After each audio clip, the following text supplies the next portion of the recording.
2011 সাল থেকে এখন পর্যন্ত যারা এসসি, এসটি এবং ওবিসি সার্টিফিকেট পেয়েছেন, এই ভিডিওটি তাদের জন্য খুবই গুরুত্বপূর্ণ। আপনারা অলরেডি নিশ্চয়ই জেনে গেছেন যে 2011 সালের পর থেকে যারা এসসি, এসটি, ওবিসি সার্টিফিকেট পেয়েছেন তাদের সার্টিফিকেটটাকে আবার রিইস্যু করতে বলা হয়েছে।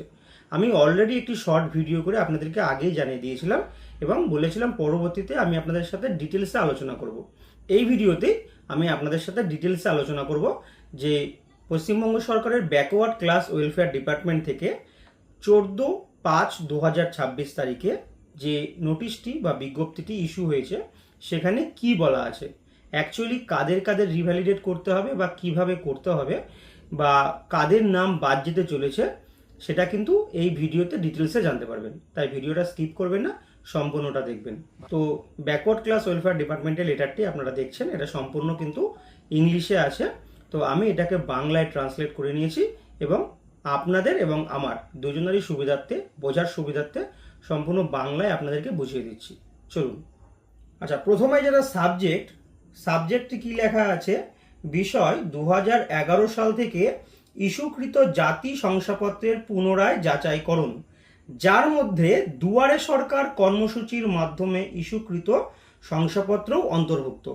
2011 সাল থেকে যারা কাস্ট সার্টিফিকেট পেয়েছেন, এসসি, এসটি, ওবিসি সার্টিফিকেট পেয়েছেন তাদের তো হবেই, এছাড়াও যারা দুয়ারে সরকারের মাধ্যমে ফর্ম জমা দিয়ে সার্টিফিকেট পেয়েছেন তাদেরও কিন্তু যাচাইকরণ হবে। তো প্রথমে এই প্যারাটি দেখুন, যেখানে বলা হয়েছে আপনি অবগত আছেন যে 2011 সাল থেকে প্রায় 1,69,00,000 জাতি শংসাপত্র ইস্যু করা হয়েছে। এর মধ্যে প্রায় 47,80,000 জাতি শংসাপত্র সংশ্লিষ্ট শংসাপত্র প্রদানকারী কর্তৃপক্ষ কর্তৃক দুয়ারে সরকার শিবিরের মাধ্যমে প্রাপ্ত আবেদনপত্রের ভিত্তিতে উল্লিখিত সময়কালে ইস্যু হয়েছে। তার মানে এই যে 1,69,00,000 সার্টিফিকেট ইস্যু করা হয়েছে 2011 সাল থেকে, এই 1,69,00,000 মধ্যে 47 লক্ষ সার্টিফিকেট কিন্তু দুয়ারে সরকারে আবেদন করে তারা পেয়েছে। এরপর বলছে আরও উল্লেখ করা হয়েছে যে এই সময়কালে উক্ত শংসাপত্রগুলির ভিত্তিতে কিছু দ্বিতীয় প্রজন্মের শংসাপত্র ইস্যু হয়ে থাকতে পারে। দ্বিতীয় প্রজন্ম মানে এটাকে সেকেন্ড জেনারেশন সার্টিফিকেট, মানে যাদের ধরুন আগেই বাবার সার্টিফিকেট ছিল বা জ্যাঠার সার্টিফিকেট ছিল, সেই সার্টিফিকেট দিয়ে আবেদন করেছে, তো সেটাকে কিন্তু দ্বিতীয় প্রজন্মের কথা বলা হচ্ছে। যারা একদম ফ্রেশ করে সেটাকে ফার্স্ট জেনারেশন, অর্থাৎ যাদের ব্লাড রিলেশনে কারো কোনো সার্টিফিকেট ছিল না, প্রথমবার করছে, সেটাকে যেমন ফার্স্ট জেনারেশন বলে, ঠিক সেকেন্ড জেনারেশন যারা নিজেদের ব্লাড রিলেশনের কারোরটা দিয়ে সার্টিফিকেট বের করে সেটাকে দ্বিতীয় প্রজন্মের সার্টিফিকেট বলা হচ্ছে। বর্তমানে লক্ষ্য করা গেছে যে 2011 সাল থেকে ইস্যুকৃত কিছু জাতি শংসাপত্রের সত্যতা ও বৈধতা বিভিন্ন মহল দ্বারা প্রশ্নবিদ্ধ হয়েছে। যেহেতু জাতি শংসাপত্র প্রদান একটি আইনসিদ্ধ দায়িত্ব এবং এই শংসাপত্র ইস্যুর ক্ষমতা এসডিও মানে সাব ডিভিশনাল অফিসার ও ডিডব্লিউও ডিস্ট্রিক্ট ওয়েলফেয়ার অফিসার কলকাতার উপর ন্যস্ত, তাই যে কোনো শংসাপত্র ইস্যুর পূর্বে বিস্তারিত যাচাই ও সত্যতা নিরূপণ প্রয়োজন। বিষয়টির গুরুত্ব ও সংবেদনশীলতা বিবেচনা করে এবং উপযুক্ত কর্তৃপক্ষের সভাপতিত্বে অনুষ্ঠিত পর্যালোচনা বৈঠকের নির্দেশ অনুযায়ী প্রচলিত বিধি ও আইন অনুযায়ী সংশ্লিষ্ট শংসাপত্র প্রদানকারী কর্তৃপক্ষের স্তরে এই জাতি শংসাপত্রগুলির পুনরায় যাচাইকরণ করা হবে।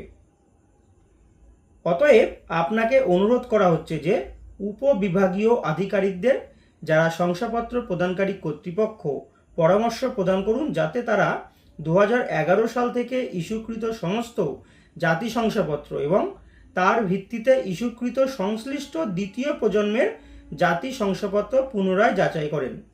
প্রচলিত আইন ও বিধি অনুসারে যাতে ইস্যুকৃত জাতি শংসাপত্রগুলির সত্যতা ও বৈধতা নিশ্চিত করা যায় এবং জাতি শংসাপত্র প্রদানের প্রক্রিয়ায় স্বচ্ছতা বজায় থাকে। এছাড়াও যদি দেখা যায় যে কোনো শংসাপত্র অনিয়মিতভাবে ইস্যু করা হয়েছে, তবে পশ্চিমবঙ্গ তপশিলি জাতি ও তপশিলি উপজাতি আইন 1994 এর ধারা 9 ও 10 এবং পশ্চিমবঙ্গ তপশিলি জাতি ও তপশিলি উপজাতি বিধি 1995 এর বিধি 3 থেকে 7 অনুযায়ী উপযুক্ত ব্যবস্থা গ্রহণ করতে হবে। এছাড়াও যেসব ব্যক্তি ও তাদের নির্ভরশীলদের নাম সম্প্রতি পরিচালিত বিশেষ সংক্ষিপ্ত সংশোধন, মানে এসআইআর এর কথা বলছে কিন্তু, কার্যক্রমের ফলে রাজ্যের ভোটার তালিকা থেকে বাদ পড়েছে, তাদের প্রদত্ত জাতি শংসাপত্র সমূহ পরীক্ষা করা হবে এবং উপরোক্ত প্রচলিত আইন ও বিধি অনুযায়ী নির্ধারিত প্রক্রিয়া অনুসরণ করে প্রয়োজনে বাতিল করা হতে পারে। এ বিষয়ে কোনো ধরনের গাফিলতি উপযুক্তভাবে বিবেচিত হবে এবং শংসাপত্র প্রদানকারী কর্তৃপক্ষের ব্যক্তিগত দায় নির্ধারণ করা হবে। তার মানে যাদের নাম এসআইআর এর থেকে বাদ চলে গেছে, মানে ভোটার তালিকা থেকে বাদ চলে গেছে, তাদের নামও কিন্তু, তাদের যদি এসসি এসটি ওবিসি সার্টিফিকেট থাকে, সেই সার্টিফিকেটটাও কিন্তু বাতিল হতে পারে। তো শুধুমাত্র এইটুকু ইনফরমেশনই কিন্তু পাওয়া গেছে রাজ্য ব্যাকওয়ার্ড ক্লাসেস ওয়েলফেয়ার ডিপার্টমেন্ট থেকে। এর যে পদ্ধতিটা, যে কিভাবে আপনি রিইস্যুয়েন্স করবেন, তার কিন্তু কোনো গাইডলাইন্স আসেনি। এটা আপনারা অফলাইনে করবেন না অনলাইনে করবেন, কি কি ডকুমেন্টস দিতে হবে, কোনো গাইডলাইন্স কিন্তু আসেনি।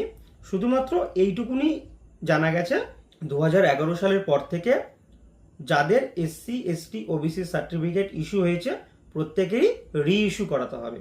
পদ্ধতিটা যখন জানতে পারবো তখন আরেকটি ভিডিও করে আপনাদেরকে জানিয়ে দেবো। তো ভিডিওটা অনেক অনেক শেয়ার করুন যাতে সকলে এই ব্যাপারে অবগত হতে পারে। আজকের মতো এখানেই শেষ করছি, নতুন ভিডিওতে আবার দেখা হবে।